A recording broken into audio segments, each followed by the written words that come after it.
ನಮಸ್ಕಾರ ವೀಕ್ಷಕರೇ, ಆರ್ಪೆ ಟಾಕ್ಸ್ ಕಾರ್ಯಕ್ರಮಕ್ಕೆ ಸ್ವಾಗತ. ಈ ಹಿಂದೆ ಒಂದು ವಿಡಿಯೋ ಮಾಡ್ಬಿಟ್ಟಿದ್ವಿ.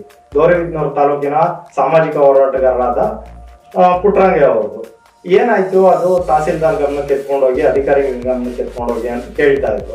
ನಾವು ಸರಿ ಆಯ್ತು ತಗೊಂಡೋಗೋಣ ಅಂತ ಅಂದ್ಬಿಟ್ಟು ಅವ್ರು ಕಾಂಟ್ಯಾಕ್ಟ್ ಮಾಡೋಕ್ ನೋಡಿದ್ವಿ. ಅವ್ರು ಬರ್ಲಿಲ್ಲ, ನಮ್ಮ ಹತ್ರ ಮಾತಾಡ್ಲಿಲ್ಲ, ಏನೂ ಆಗ್ಲಿಲ್ಲ. ಫೋನ್ ಮಾಡಿದ್ರು, ಈ ತರ ನಮ್ಗೆ ತಿರ್ಗಾ ತೊಂದರೆಗಳು ಮಾಡ್ತಾ ಇದ್ರು, ಅದಕ್ಕೆ ನಾವು ಮಾಧ್ಯಮದ ಮುಂದೆ ಬಂದು ಮಾತಾಡಕ್ ಆಗ್ಲಿಲ್ಲ, ಈಗ ಮಾತಾಡಿದ್ರಿಂದ ಪ್ರಾಬ್ಲಮ್ ಆಗ್ತಾ ಇದೆ ಅಂತಂದ್ರು. ಅದೇನ್ ಪ್ರಾಬ್ಲಮ್ ಆಗಿದೆ, ಯಾವ್ಯಾವ ತರ ನಡೀತಾ ಇದೆ ಅಂತ ಅಂದ್ಬಿಟ್ಟು ಅವ್ರನ್ನ ನೇರವಾಗಿ ಕೇಳಿ ತಿಳ್ಕೊಂಡು ಅಂತಂದ್ರು. ಸರ್, ಹಿಂದೆ ಒಂದು ವಿಡಿಯೋ ಮಾಡ್ಬಿಟ್ಟಿದ್ವಿ, ನೀವು ಕೇಳಿದ್ರೆ ಅಧಿಕಾರಿಗಳಿಗೆ ಗಮನಕ್ಕೆ ತೆಕ್ಕೊಂಡು ಹೋಗ್ಬಿಟ್ಟು ನಮ್ಗೆ ಈ ತರ ಜೀವ ಬೆದರಿಕೆ ಎಲ್ಲ ಇದೆ ಅಂತ ಅಂದ್ಬಿಟ್ಟು, ಸರಿ ಆಯ್ತು ಮಾತಾಡೋಣ ಅಂತ ಅಂದ್ಬಿಟ್ಟು ನಾವು ನಿಮ್ಗೆ ಕಾಲ್ ಮಾಡೋದಕ್ಕೆಲ್ಲ ಟ್ರೈ ಮಾಡಿದ್ವಿ, ನೀವು ಸಿಗ್ಲಿಲ್ಲ. ಇವತ್ತು ನೀವೇ ಫೋನ್ ಮಾಡಿದ್ರಿ, ತಿರ್ಗಾ ನನ್ನ ಮೇಲೆ ಅದೇ ರೀತಿಯಾಗಿ ನಡೀತಾ ಇದೆ, ಆದ್ರೆ ನಾನೇ ಸಾರ್ವಜನಿಕರ ಮುಂದೆ ಹಂಚ್ಕೊಂತೀನಿ ಅಂತ ಅಂದ್ಬಿಟ್ಟು ಬಂದಿದ್ದೀರಾ.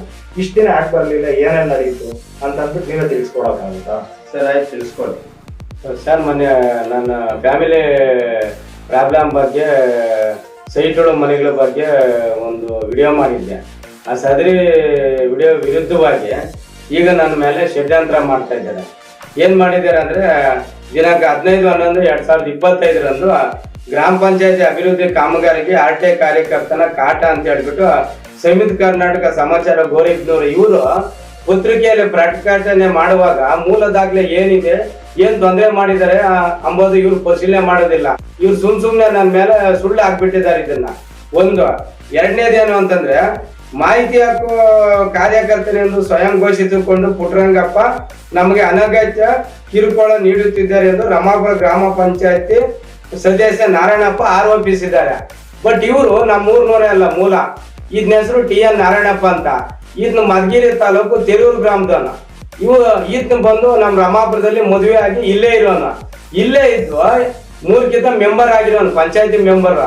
ಈತನು ಇವಾಗ ನನ್ನ ಮೇಲೆ ಆರೋಪ ಮಾಡಿದ್ದಾನೆ. ಆರೋಪ ಮಾಡೋದಕ್ಕೆ ಈತನ ಹತ್ರ ಏನ್ ದಾಖಲೆ ಇದೆ? ಆರೋಪ ಮಾಡೋದಕ್ಕೆ ಏನ್ ತೊಂದರೆ ಮಾಡಿದ್ದೀನಿ?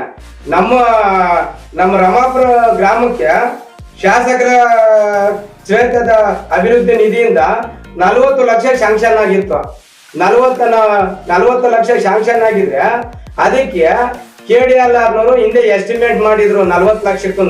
40 ಲಕ್ಷಕ್ಕೆ ಎಸ್ಟಿಮೇಟ್ ಮಾಡಿಬಿಟ್ಟು ಸಮಾಜ ಕಲ್ಯಾಣ ಇಲಾಖೆಯಿಂದ ದುಡ್ಡು ಬಿಡುಗಡೆ ಆಗಿತ್ತು. ಇವ್ರೇನ್ ಮಾಡಿಬಿಟ್ಟಿದ್ದಾರೆ ಅಂದ್ರೆ, ಇವರು ಅದು ಎಸ್ಟಿಮೇಟ್ ಅಲ್ಲಿ 2 ಬದಿನೂ ಸರಂಡಿ ಮಾಡಬೇಕು ಅಂತ ಎಸ್ಟಿಮೇಟ್ ಅಲ್ಲಿ ಸ್ಯಾಂಕ್ಷನ್ ಆಗಿರೋದು, ಅಪ್ರೂವಲ್ ಆಗಿರೋದು 40 ಲಕ್ಷ. ಇವ್ರೇನ್ ಮಾಡಿದ್ದಾರೆ, ಇವರು ದುಡ್ಡನ್ನು ತಿಂಬಾಕೋ ಉದ್ದೇಶದಿಂದ ಇವ್ರೇನ್ ಮಾಡಿದ್ದಾರೆ ಅಂದ್ರೆ ಒಂದ್ ಸೈಡ್ ಸರಂಡಿ ಮಾಡಿಸಿದ್ದಾರೆ. ಇದನ್ನ ಸರಂಡಿ ಮಾಡಿಸಿರೋದು ನಾನೇನ್ ಮಾಡಿದೆ, ಸಾರ್ವಜನಿಕರು ದೂರು ಕೊಟ್ಟಿರ್ತಾರೆ. ಸಾರ್ವಜನಿಕರು ಏನಂತ ಕೊಡ್ತಾರೆ, ಕಾರ್ಯಪಾಲಕ ಅಭಿಯಂತಕರು KDLRಗೆ ಒಂದು ಮನವಿ ಕೊಡ್ತಾರೆ. 23-24ನೇ ಸಾಲಿನಲ್ಲಿ ತಮ್ಮ ಇಲಾಖೆ ಕ್ರಿಯಾ ಯೋಜನೆಯಲ್ಲಿ ವರದಿ ಅಂತ 2 ಬದಿ ಚರಂಡಿ ಕಾಮಗಾರಿ ಕೆಲಸ ಮಾಡಿ ಅಂತ ಹೇಳ್ಬಿಟ್ಟು ನೋಡಿ ಈ ತರ ಅರ್ಜಿ ಕೊಡ್ತಾರೆ. ಅರ್ಜಿ ಕೊಟ್ಬಿಟ್ಟು ಸುಮಾರು 35 ಜನ ಸಿಗ್ನೇಚರ್ ಹಾಕ್ತಾರೆ. ಇದು ಎಸ್ಟಿಮೇಟ್ ಅಲ್ಲಿ 2 ಕಡೆ ಬದಿ ಚರಂಡಿ ಐತೆ, 2 ಕಡೆಗೂ ಮಾಡಿ ಅಂತ ಸಾರ್ವಜನಿಕರು ಅರ್ಜಿ ಕೊಡ್ತಾರೆ. ಸಾರ್ವಜನಿಕರು ಅರ್ಜಿ ಕೊಟ್ಟಂತ ಸಂದರ್ಭದಲ್ಲಿ ಮತ್ತೆ ನನ್ನ ಹತ್ರ ಬರ್ತಾರೆ. ನನ್ನ ಹತ್ರ ಬಂದಾಗ ನಾನು ಉಪನಿರ್ದೇಶಕರು ಸಮಾಜ ಕಲ್ಯಾಣ ಇಲಾಖೆ ಚಿಕ್ಕಬಳ್ಳಾಪುರ ತೇಜ ಆನಂದ್ ರೆಡ್ಡಿ ಸಾಹೇಬ್ರನ್ನು ಭೇಟಿ ಮಾಡಿ, ಸ್ವಾಮಿ ಈ ತರ ನಮ್ಮ ಗ್ರಾಮದವರು ದೂರು ಕೊಟ್ಟಿದ್ದಾರೆ KDLR ಆಫೀಸಲ್ಲಿ, ಮತ್ತೆ ನನ್ನ ಹತ್ರನು ಬಂದು ಹೇಳಿದ್ರು ಇದು ಎಸ್ಟಿಮೇಟ್ ಎಷ್ಟಕ್ಕಾಗಿದೆ, ಅನುದಾನ ಯಾವ ಸ್ಕೀಮಿಂದ ಅನುದಾನ ಅಂತ ಅವ್ರನ್ನ ಅಧಿಕಾರಿಗಳು ಕೇಳಂತ ಸಂದರ್ಭದಲ್ಲಿ ಇದು ನಮ್ಮ SC ST ಜನಾಂಗದ್ದು ಕಾಲೋನಿಗೆ ಮಂಜೂರಾಗಿರೋದು 40 ಲಕ್ಷಕ್ಕೆ ಶಾಂಕ್ಷನ್ ಆಗಿದೆ ಅಂತ ಹೇಳಿದ್ರು. ಮತ್ತೆ ಏನ್ ಸ್ವಾಮಿ 40 ಲಕ್ಷಕ್ಕೆ ಶಾಂಕ್ಷನ್ ಆಗಿದ್ರೆ ಒಂದೇ ಸೈಡ್ ಸರಂಡಿ ಮಾಡ್ತಾ ಇದ್ದಾರೆ ಯಾರೋ ಗುತ್ತಿಗೆದಾರರು, ಆದ್ರಿಂದ ಇದು 2 ಬದಿನೂ ನಿಮ್ ಎಸ್ಟಿಮೇಟ್ ಅಲ್ಲಿ ಹೆಂಗೈತೆ, 2 ಬದಿ ಸರಂಡಿ ಮಾಡ್ಬೇಕು, 1 ಬದಿ ಮಾಡ್ಬೇಕು ಅಂತ ಹೇಳ್ಬಿಟ್ಟು ಅದ್ರ ಬಗ್ಗೆ ಮಾಹಿತಿ ಕೊಡ್ರಿ, ಎಸ್ಟಿಮೇಟ್ ಕಾಪಿ ಕೊಡ್ರಿ ಅಂತ ನಾನು ಮಾಹಿತಿ ಹಕ್ಕು ಅಧಿನಿಯಮ 2005ರಲ್ಲಿ 6/1 7/1 ಕೇಳಿರ್ತೇನೆ. ಅವರು ಅದಕ್ಕೆ ತಗ್ನಟ್ಟಾಗಿ ಏನು KDLR ಇಂಜಿನಿಯರ್ ಎಸ್ಟಿಮೇಟ್ ಕೊಟ್ಟಿದ್ದಾರೆ, ಆ ಎಸ್ಟಿಮೇಟ್ ನಲ್ಲಿ 2 ಬದಿನೂ ಸರಂಡಿ ಕೆಲಸ ಮಾಡ್ರಿ ಅಂತ ಎಸ್ಟಿಮೇಟ್ ಕೊಟ್ಟಿದ್ದಾರೆ ಅವ್ರೇನೋ. ಇದ್ರ ಪ್ರಕಾರವಾಗಿ ಕೆಲಸ ಮಾಡ್ತಿದ್ದಂಗೆ ಅವರು ಬೇಕಾಗಂಗೆ ಯಾರು ಈ TN ನಾರಾಯಣಪ್ಪ ಮತ್ತೆ ಸತ್ಯನಾರಾಯಣ ಅಂಬರು ಅವ್ರೇನ್ ಮಾಡಿದ್ದಾರೆ, ಅಲ್ಲೇ ಒಂದು 10 ಜನ ಅಥವಾ 20 ಜನ ಹತ್ರ ಸೈನ್ ಮಾಡಿಸ್ಕೊಂಡು 2 ಕಡೆ ಬದಿ ಚರಂಡಿ ಬೇಡ, ಒಂದೇ ಕಡೆ ಬದಿ ಚರಂಡಿ ಮಾಡ್ಬಿಟ್ಟು ಅಂತ ಅವರು ಅದನ್ನ ಒಂದೇ ಸೈಡ್ ಚರಂಡಿ ಮಾಡಿಸಿದ್ದಾರೆ. ನಾನು ಅದನ್ನ ಕಾನೂನು ಚೌಕಟ್ಟಲ್ಲಿ ಕಾನೂನಿನ ಪ್ರಕಾರವಾಗಿ 2 ಕಡೆ ಸಾರ್ವಜನಿಕರು ದೂರು ಕೊಟ್ಟಿರ್ತಾರೆ KDLR ಆಫೀಸ್ಗೆ, ಮತ್ತೆ ನನ್ನ ಹತ್ರನೂ ಬಂದು ಹೇಳಿರ್ತಾರೆ. ನಾನು ಅವಾಗ ಮಾನ್ಯ ಇವರು ಉಪನಿರ್ದೇಶಕರು ತೇಜ ಆನಂದ್ ರೆಡ್ಡಿ ಸಾಹೇಬ್ರು ಕೇಳಿದಾಗ ಇಲ್ಲಪ್ಪ ಎಸ್ಟಿಮೇಟ್ ಅಲ್ಲಿ ಇರೋದು 2 ಕಡೆಗೂ ಮಾಡಿದ್ರೇನೆ ಬಿಲ್ ಆಗೋದು, ಇಲ್ಲ ಅಂದ್ರೆ ಬಿಲ್ ಆಗೋದಿಲ್ಲ ಅಂತ ಹೇಳ್ಬಿಟ್ಟು ಹೇಳಿದ್ರು. ಅದರಿಂದ ನಾನು ಸ್ವಾಮಿ ನಾನು ರಾಷ್ಟ್ರೀಯ ಮಾನವ ಹಕ್ಕುಗಳ ಸಮಿತಿ state working committee president letter ಅಲ್ಲಿ ಒಂದು ಅವ್ರಿಗೆ ಲೆಟರ್ ಮಾಡ್ತೀನಿ. ಏನಂತ 2 ಕಡೆ ಬದಿ ಏನು ನಿಮ್ಮ ಎಸ್ಟಿಮೇಟ್ ಅಲ್ಲಿ ಐತೋ ಆ ಎಸ್ಟಿಮೇಟ್ ಪ್ರಕಾರವಾಗಿ ಅದನ್ನ ಕೆಲಸ ಮಾಡ್ಕೊಡಿ ಅಂತ ಹೇಳ್ಬಿಟ್ಟು ನಾನು ಅವ್ರಿಗೆ ಒಂದು ಮನವಿ ಪತ್ರ ಕೊಡ್ತೀನಿ. ಮನವಿ ಪತ್ರ ಕೊಟ್ಟಾಗ ಅದಕ್ಕೆ ಸ್ಪಂದಿಸಿ ಅವರು KDL ಇಲಾಖೆಗೆ ವರ್ಗಾವಣೆ ಮಾಡ್ತಾರೆ. ನನ್ನ ಪತ್ರ ವರ್ಗಾವಣೆ ಮಾಡಿ ಈ ತರ ದೂರು ಕೊಟ್ಟಿದ್ದಾರೆ. ಆ ದೂರಿನ ಪ್ರಕಾರವಾಗಿ ಏನು ಎಸ್ಟಿಮೇಟ್ ಅಲ್ಲಿ ಐತೆ ಎಸ್ಟಿಮೇಟ್ ಪ್ರಕಾರವಾಗಿ ಕೆಲಸ ಮಾಡಿ ಅಂತ ಅವ್ರಿಗೆ ಡೈರೆಕ್ಷನ್ ಕೊಡ್ತಾರೆ. ಆದ್ರೆ ಇವರು ಆ 40 ಲಕ್ಷನ ಗೋಲ್ಮಾಲ್ ಮಾಡೋದಿಕ್ಕೆ ಅಥವಾ ತಿಂದಾಕೋ ಉದ್ದೇಶದಿಂದ ಇವರು ಒಂದ್ ಸೈಡ್ ಕೆಲಸ ಮಾಡಿದ್ದಾರೆ.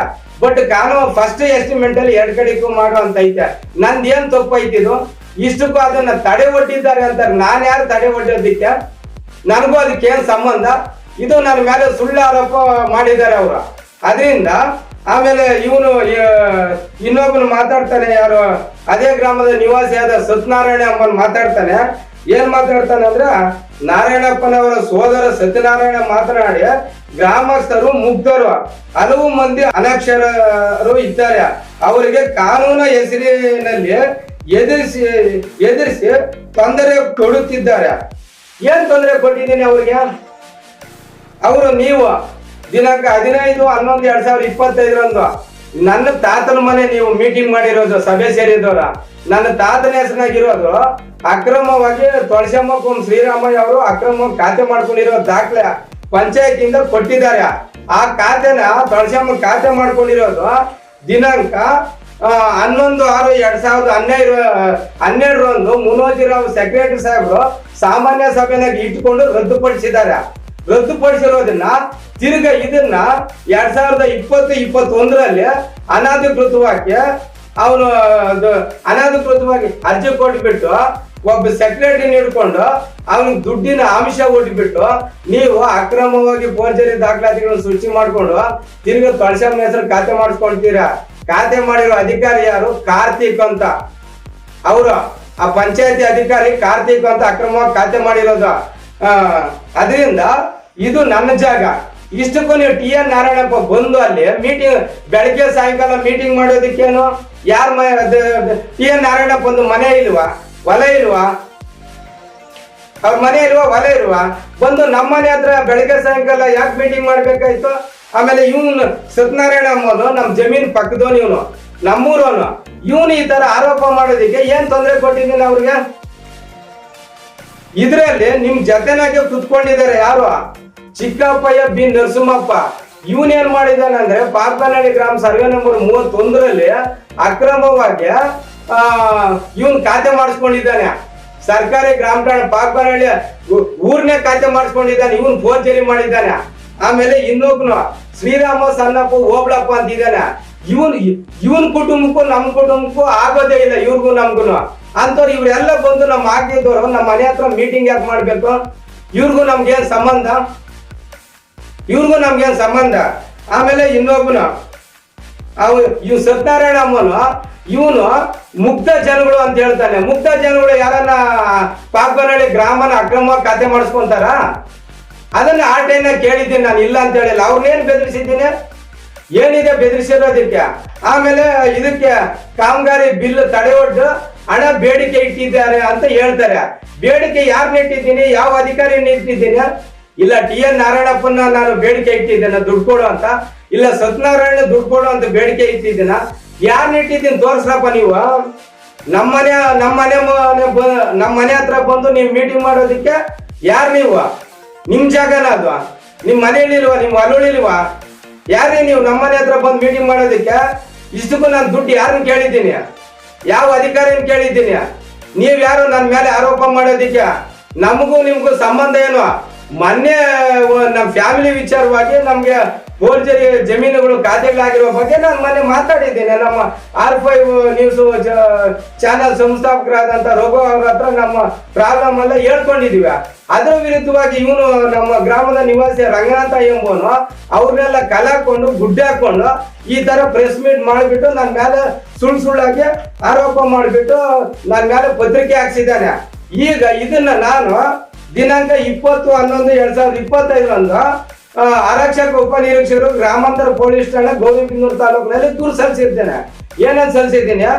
ಮಾನನಷ್ಟ ಮೊಕದ್ದಮೆ ಪ್ರಕರಣ ದಾಖಲಿಸಿಕೊಂಡು ಕಾನೂನು ಕ್ರಮ ಜರುಗಿಸಿ ನನಗೆ ನ್ಯಾಯ ದೊರಕಿಸಿಕೊಡುವ ಬಗ್ಗೆ ಅಂತ ಕೊಟ್ಟಿದ್ದೀನಿ. ಅದರಿಂದ ದಯವಿಟ್ಟು ಮೇಲ್ಕಂಡ ನಮ್ಮ ಪೊಲೀಸ್ ಇಲಾಖೆನವರು ಇದನ್ನ ನಮ್ಮ ಪೊಲೀಸ್ ಇಲಾಖೆ PSI ಸಾಹೇಬ್ರಂತವ್ರು ಕೂಡಲೇ ಅವ್ರನ್ನ ನನ್ನ ಮೇಲೆ ಏನು ಆರೋಪ ಮಾಡಿದ್ದಾರೆ ಅವ್ರು ಆರೋಪ ಮಾಡಿರೋರನ್ನ ಕರೆಸಿ, ಇಲ್ಲ ನಾನು ಯಾರಿಗೆ ತೊಂದರೆ ಕೊಟ್ಟಿದ್ದೀನಿ, ಯಾರನ್ನ ಹಣ ಕೇಳಿದ್ದೀನಿ, ಯಾರನ್ನ ನಾನು ಬೆದರಿಕೆ ಹಾಕಿದ್ದೀನಿ ಅಂಬೋ ಅದ್ರ ಬಗ್ಗೆ ಅವ್ರ ಹತ್ರ ನನಗೆ ಇದು ಮಾಹಿತಿ ಕೊಡಿಸ್ಬೇಕು ಅಂತ ಹೇಳ್ಬಿಟ್ಟು ದೂರು ಸಲ್ಲಿಸಿರ್ತಾರೆ. ದಯವಿಟ್ಟು ನಾನು ಮನವಿ ಮಾಡ್ಕೊಂಬೋದು ಇಷ್ಟೇ ಸ್ವಾಮಿ, ನಮ್ಮೂರಲ್ಲಿ ಇವರು ಇವ್ರು ಸುಳ್ಳು ನನ್ನ ಮೇಲೆ ಯಾಕೆ ಆರೋಪ ಮಾಡ್ತಾರೆ? ನನಗೂ ಇವ್ರಿಗೆ ಏನ್ ಸಂಬಂಧ? ಇಷ್ಟು ಏನ್ ನಾರಾಯಣಪ್ಪ ಯಾರು? ಗ್ರಾಮ ಪಂಚಾಯತಿ ಸದಸ್ಯ ಎಲ್ಲಿರ್ಬೇಕು? ಅವ್ರ ಮನೆ ಹತ್ರ ಇರ್ಬೇಕು, ಅವ್ರ ಹೊಲದ ಹತ್ರ ಇರ್ಬೇಕು. ನಮ್ಮ ಮನೆ ಹತ್ರ ಯಾಕೆ ಬಂದು ಬೆಳಗ್ಗೆ ಸಾಯಂಕಾಲ ಮೀಟಿಂಗ್ ಮಾಡ್ಬೇಕಾ? ಇವ್ ಸತ್ಯನಾರಾಯಣ ಯಾರು? ಇವರು ನಮ್ ಜಮೀನ್ ಪಕ್ಕದವ್ರು, ನಮ್ ಗ್ರಾಮದವ್ರು. ಇವ್ನ್ ನೋಡಿದ್ರೆ ಹಿಂಗ ಬೆದರಿಸ್ತಾ ಇದ್ದಾನೆ ಅಂತ ಹೇಳ್ತಾರೆ. ಯಾರನ್ನ ಬೆದರಿಸಿದ್ದೀನಪ್ಪ? ಬೆದರಿಸೋದ್ರ ಈಗ ದಾಖಲೆ ಏನಾಯ್ತಪ್ಪ? ನಾನು ಏನ್ ದಾಖಲೆ ಐತೆ? ದಾಖಲೆ ತಂದು ಕೊಡು ನನಗೆ ಒಂದು. ಆಮೇಲೆ ಇವನು ಚಿಕ್ಕಪ್ಪಯ್ಯ ಸಣ್ಣ ನರಸಿಂಹಪ್ಪ ಅಮ್ಮನು ಗ್ರಾಮ ಠಾಣೆ ಜಾಗನ ಅಕ್ರಮವಾಗಿ ಖಾತೆ ಮಾಡಿಸ್ಕೊಳ್ಳೋಣ, ಕೋರ್ಟಲ್ಲಿ ಕೇಸ್ ನಡೀತಾ ಇದೆ.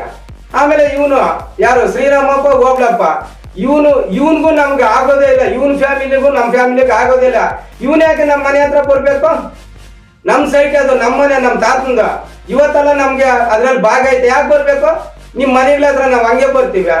ಇದನ್ನೆಲ್ಲ ನನ್ನ ಮೇಲೆ ಮಾಡ್ತಾ ಇರೋದು ಪಿತೂರಿಗೆ, ನನ್ನ ಮೇಲೆ ಪಿತೂರಿ ಮಾಡ್ತಾ ಇದ್ದಾರೆ. ಆದ್ರಿಂದ ನಾನು ಬರೋದು ಲೇಟ್ ಆಯ್ತು.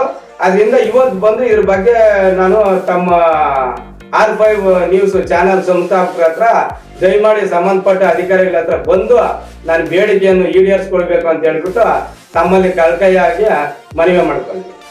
ವೀಕ್ಷಕರೇ, ಇಷ್ಟೊತ್ತಂಗ ನೋಡಿದ್ರಲ್ಲ, ಲಾಸ್ಟ್ ಟೈಮ್ ವಿಡಿಯೋ ಮಾಡಿದಾಗ ನಮ್ಮ ಹತ್ರ ಅವ್ರು ಕೇಳಿದ್ರು ಈ ತರ ನಮ್ ಪ್ರಾಬ್ಲಮ್ ಇದೆ ಅಂತ ಅಂದ್ಬಿಟ್ಟು ಅವ್ರ ಹತ್ರ ಇರೋ ದಾಖಲಾತಿಗಳನ್ನೆಲ್ಲ ತಂದು ತೋರಿಸಿದ್ರು. ಅದಕ್ಕೆ ನಾವೇನಾದ್ರೂ ಆ ತರ ದಾಖಲಾತಿಗಳೆಲ್ಲ ಕರೆಕ್ಟ್ ಆಗಿದ್ರೆ ಮಾತಾಡೋಣ ಅಂತ ಹೇಳಿದ್ವಿ. ಅವರು ಸ್ವಲ್ಪ ದಿನಗಳಿಂದ ನಮ್ಗೆ ಫೋನು ಮಾಡ್ಲಿಲ್ಲ, ನಮ್ಮ ಹತ್ರ ಬರ್ಲೂ ಇಲ್ಲ. ನಾವೇನಾಯ್ತು ಅಂತ ಅನ್ಕೊಂಡ್ರೆ ಈ ತರ ಆರೋಪಗಳು ಮಾಡ್ತಾ ಇದಾರೆ ಹಂಗೆ ಹಿಂಗೆ ಅಂತ ಅಂದ್ಬಿಟ್ಟು ಅವ್ರು ಬಂದ್ರಿ. ಇವತ್ತು ಅವ್ರು ಇಷ್ಟೊತ್ತಂಕ ಅವ್ರ ಅಳಿನೆಲ್ಲ ತೋಡ್ಕೊಂಡಿದ್ದಾರೆ ನಿಮ್ಮ ಹತ್ರ. ಅವ್ರ ಬಾಧೆ ಏನಿದೆ ಅಂತ ಅವ್ರು ಏನ್ ಹೇಳ್ತಾ ಇದಾರೆ, ನಾನು ₹1 ತಿಂದಿಲ್ಲ, ಆ ತರ ತಿಂದಿರೋದೇ ನಿಜ ಆದ್ರೆ ನನ್ನ ಮೇಲೆ ಕಾನೂನು ರೀತಿಯಲ್ಲಿ ಕ್ರಮ ಜರುಗಿಸ್ಲಿ ಅಂತ ಅವ್ರು ಕೇಳ್ತಾ ಇರೋದು. ಇನ್ ಕೇಸ್ ಏನಾದ್ರೂ ನನ್ನ ಮೇಲೆ ಆರೋಪಗಳು ಮಾಡಿರೋದೆಲ್ಲ ಸುಳ್ಳಾದ್ರೆ ಅದ್ರ ವಿರುದ್ಧ ಯಾರ್ಯಾರು ಆರೋಪಗಳು ಮಾಡಿದಾರೋ ಯಾರನ್ನ ಬಿಡಲ್ಲ ಅಂತ ಅಂದ್ಬಿಟ್ಟು ನಾವೇನು ಅಂತಂದ್ರೆ ನಮ್ಮ ಚಾನಲ್ ಮುಖಾಂತರ ಹೇಳೋದು, ಈ ತರ ಯಾರ್ಯಾರು ಸುಳ್ಳು ಆರೋಪಗಳು ಮಾಡಿರ್ತಾರೋ ಕಾನೂನು ರೀತಿಯಲ್ಲಿ ಇನ್ವೆಸ್ಟಿಗೇಷನ್ ಮಾಡ್ಬಿಟ್ಟು ಅದೇನಾದ್ರೂ ನಿಜ ಅಂತ ಗೊತ್ತಾದ್ರೆ ಅವ್ರನ್ನ ಕಾನೂನು ರೀತಿಯಲ್ಲಿ ಶಿಕ್ಷೆ ಕೊಡ್ಲಿ ಅಂತ ಅಂದ್ಬಿಟ್ಟು, ಅದೇನಾದ್ರೂ ನಿಜಾನೋ ಸುಳ್ಳು ಅಂತ ಅಂದ್ಬಿಟ್ಟು ಅಧಿಕಾರಿಗಳು ಪೊಲೀಸ್ ಇಲಾಖೆಯವರೇ ತಿಳಿಸ್ಕೊಡ್ಬೇಕು. ಈ ತರ ಹೇಳ್ತಾ ಈ ಕಾರ್ಯಕ್ರಮನ ಮುಗಿಸ್ತಾ ಇದೀವಿ. ಭ್ರಷ್ಟಾಚಾರ ವಿರೋಧಿಸೋದೇ ನಮ್ಮ ವಾಹಿನಿಯ ಮುಖ್ಯ ಉದ್ದೇಶ. ಸಮಾಜದ ಕಣ್ಣು ತರಿಸುವ ಸೋಧಿಗಳು ನಮ್ಮ R5 ಸೋಧಿ ವಾಹಿನಿಯವೇ. ನಿರ್ಭಯ, ನಿಷ್ಠುರ ಮತ್ತು ನಿಷ್ಪಕ್ಷಪಾತದ ಸುದ್ದಿಗಳನ್ನ ಬಿತ್ತರಿಸುವುದು ನಮ್ಮ ವಾಹಿನಿಯ ಮುಖ್ಯ ಕೆಲಸ. ನಿಮ್ಮ ಹಕ್ಕುಗಳಿಗಾಗಿ ನಮ್ಮ ಹೋರಾಟ. ಭ್ರಷ್ಟರ ಬೇಟೆಯಾಡುವುದು ಮತ್ತು ಸಮಾಜದ ಕಟ್ಟಕಡೆಯ ವ್ಯಕ್ತಿಗೆ ನ್ಯಾಯ ಒದಗಿಸೋದು ನಮ್ಮ ವಾಹಿನಿಯ ನಿರಂತರ ಪ್ರಯತ್ನವಾಗಿದೆ. R5 ನ್ಯೂಸ್ ನಿಸರ್ಗ ಪತ್ರಿಕೆಯೊಂದಿಗೆ ಒಡಂಬಡಿಕೆ ಮಾಡಿಕೊಂಡಿದ್ದು ಈಗ ಡಿಜಿಟಲ್ ಮತ್ತು ಮುದ್ರಣ ಮಾಧ್ಯಮ ಎರಡರಲ್ಲೂ ಕಾರ್ಯನಿರ್ವಹಿಸ್ತಾ ಇದೆ. R5 ನ್ಯೂಸ್ ಇದು ನಿಮ್ಮ ವಿಶ್ವಸನೀಯ ಸುದ್ದಿವಾಹಿನಿ.